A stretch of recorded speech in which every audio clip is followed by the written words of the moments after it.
The Smith College School for Social Work is a story of both constant change and continuing tradition. The school started as a unique and radical idea, the creation of a new, empowering profession to serve people with mental health challenges. As the first program of its kind, the Smith School is deeply rooted to the past, but its constant evolution has brought it to a powerful place in contemporary social work education.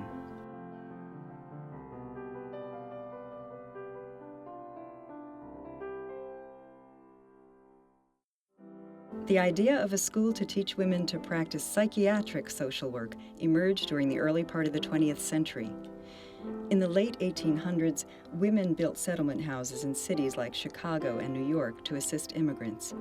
Volunteers called friendly visitors made rounds among the poor. Though a vital role, it was not a professional one. Friendly visitors were judgmental, especially at the beginning, because they saw immigrants as being unacculturated. So they wanted to impose on them certain requirements or certain rules. It isn't until almost the beginning of the era of settlement houses that COS workers suddenly realized that the problems the families they visited encountered were not their own fault. Some of these things were beyond their control.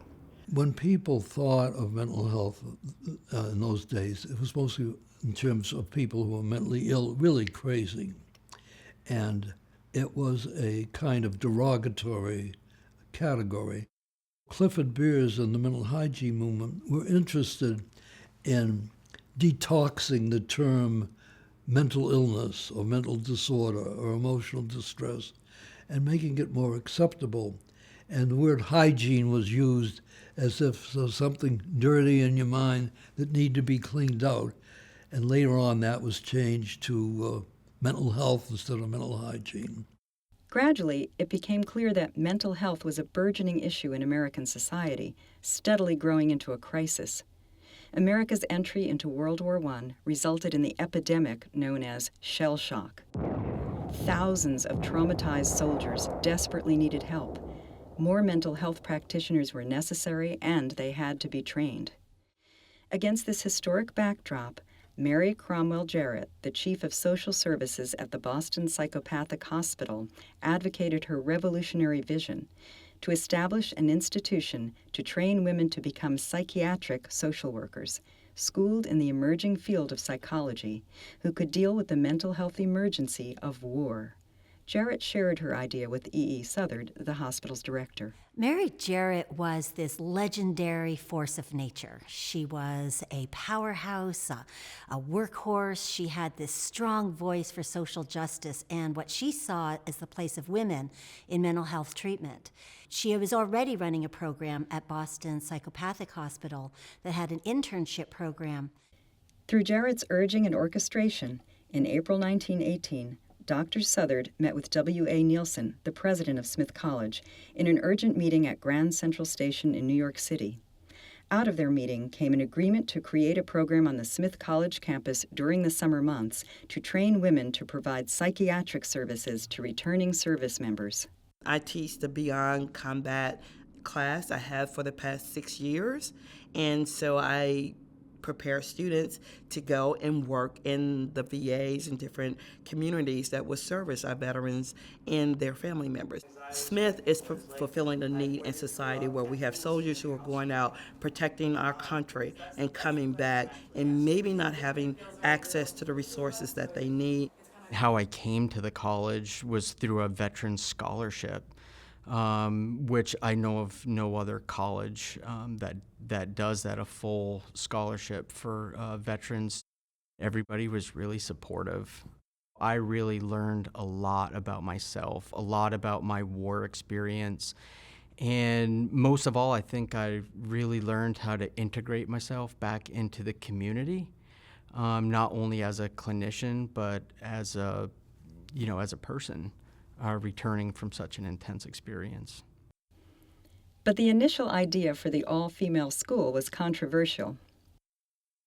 There was much anxiety regarding what was considered very much an experiment. What should such a group of women be taught? What would be the effect of dispensing such knowledge to women? Edith Spaulding of the Psychopathic Hospital Laboratory of Social Hygiene. There was another question. Could a woman run the school? Most psychiatrists thought it beyond a woman's capacity. But Nielsen and Southard knew Mary Cromwell Jarrett. At 42, she'd already been a teacher and a probation officer and was currently the chief of social services at the Boston Psychopathic Hospital. The school opened on July 8, 1918. Mary Jarrett recalled the first day. Probably none of us who gathered for the opening of the first course in psychiatric social work will ever forget the deep sense that this was a historic day.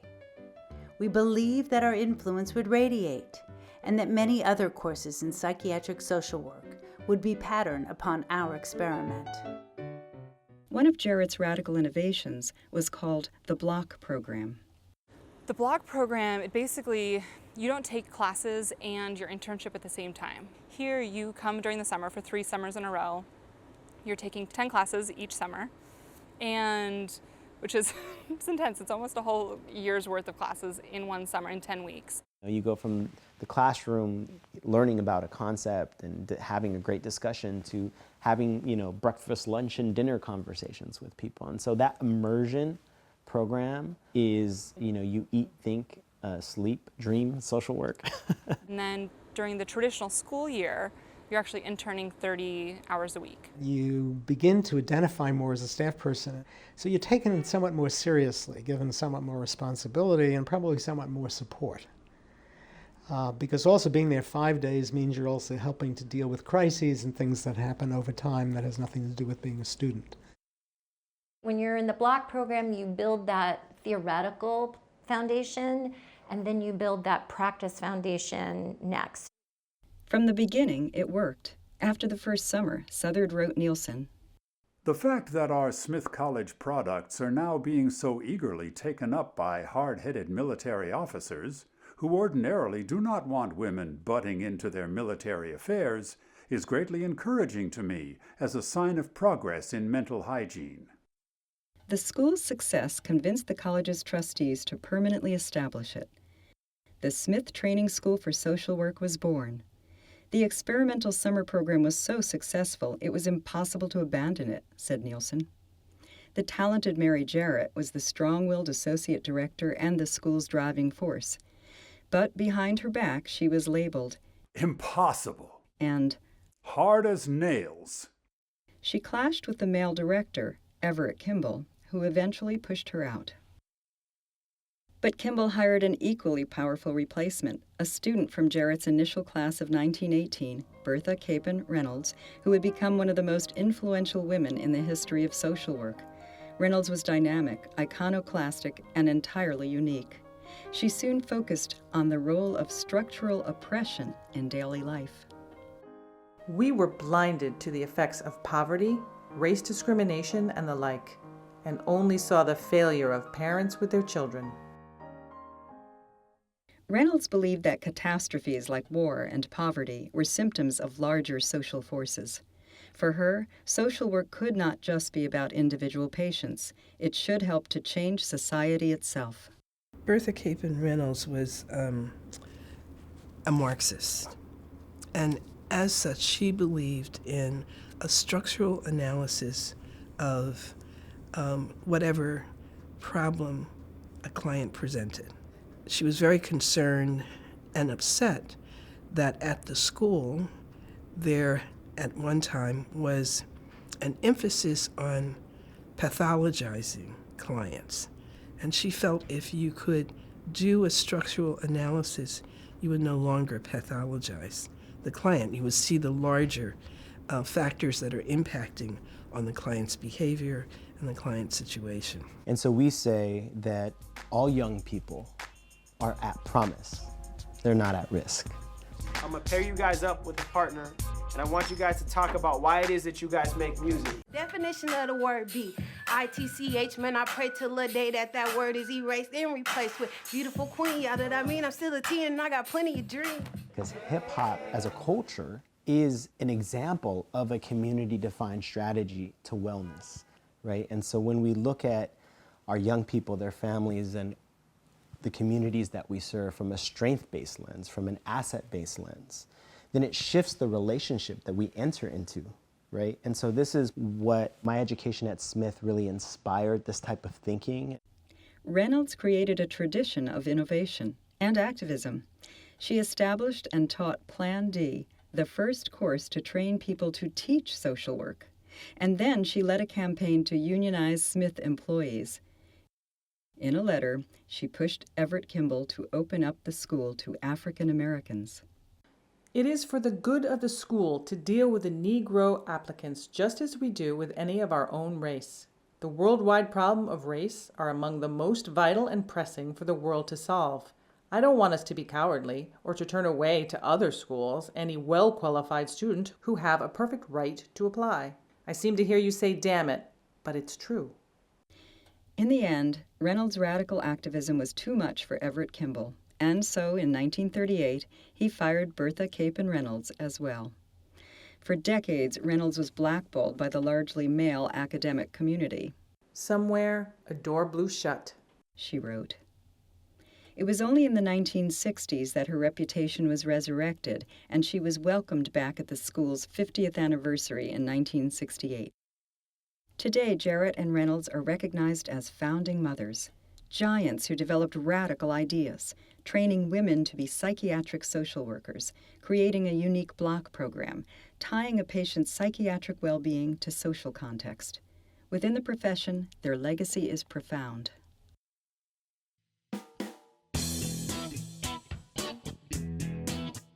All schools are to a degree a microcosm of broader society.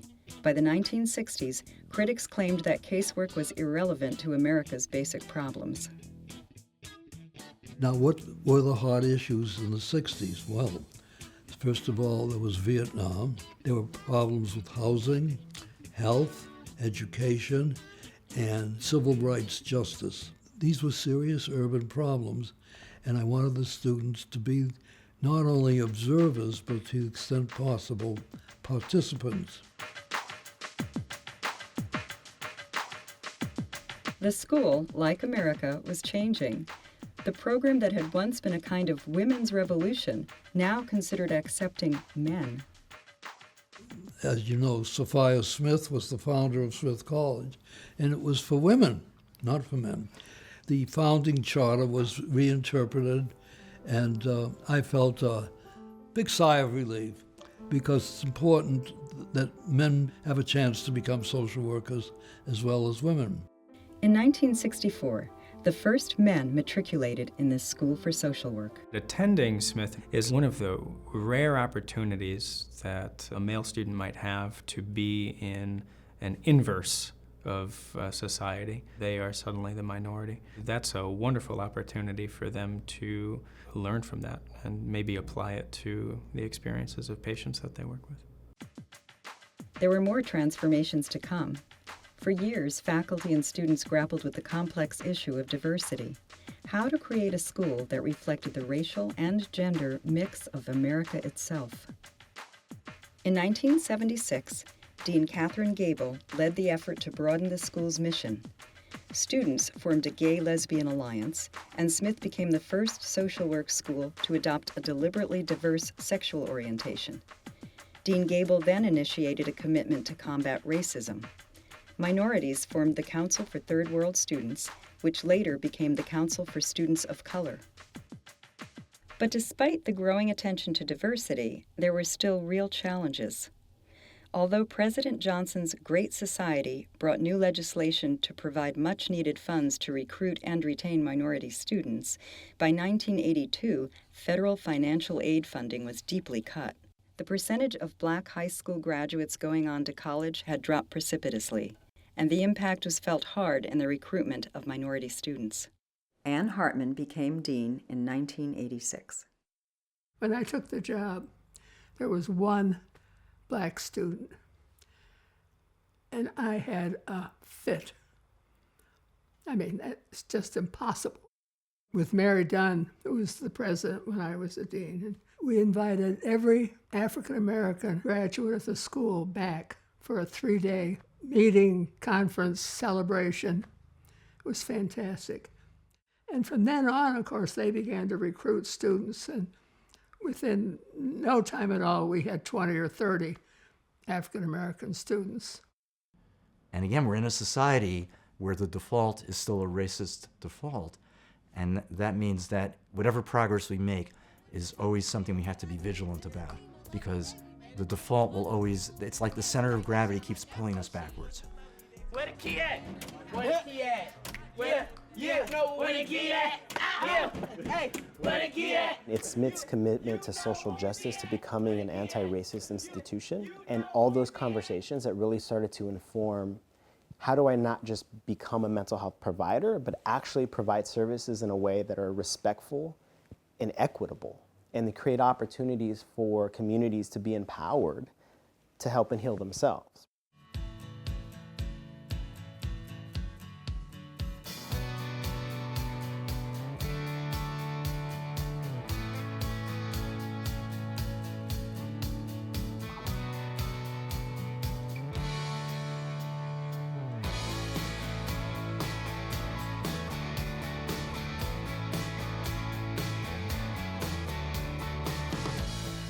A century after Mary Jarrett's revolutionary idea took flight, the Smith College School for Social Work remains indebted to its dedicated resident and adjunct faculty.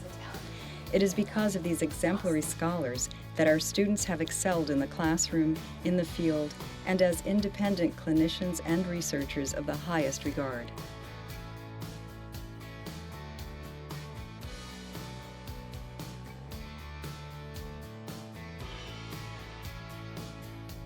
I've been so impressed and humbled by the amount of attention that instructors and advisors put into teaching. I've been delighted by the brilliance of our students as they enter into classrooms and field to ask questions, to take this knowledge in the classroom and make it their own, find new ways to apply it.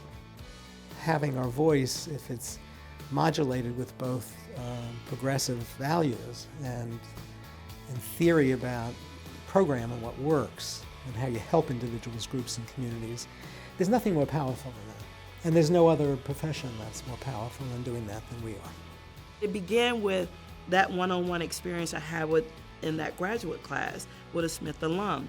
But what I also recognize is that this was something special. My entire experience here was special, where my parts of my identity, which were very salient for me, being a woman and then a woman of color, were respected and honored in a sincere way.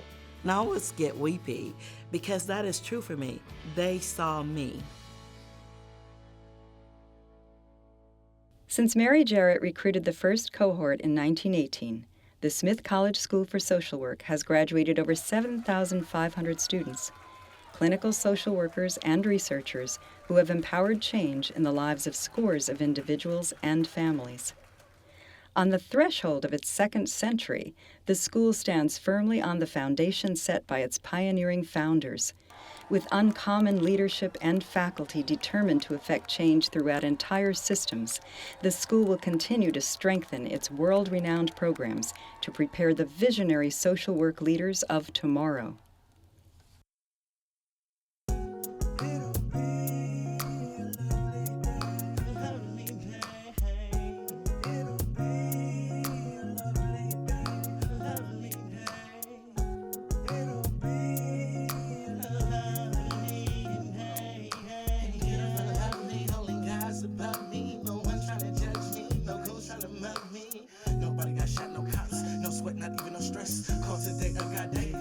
Today was blessed.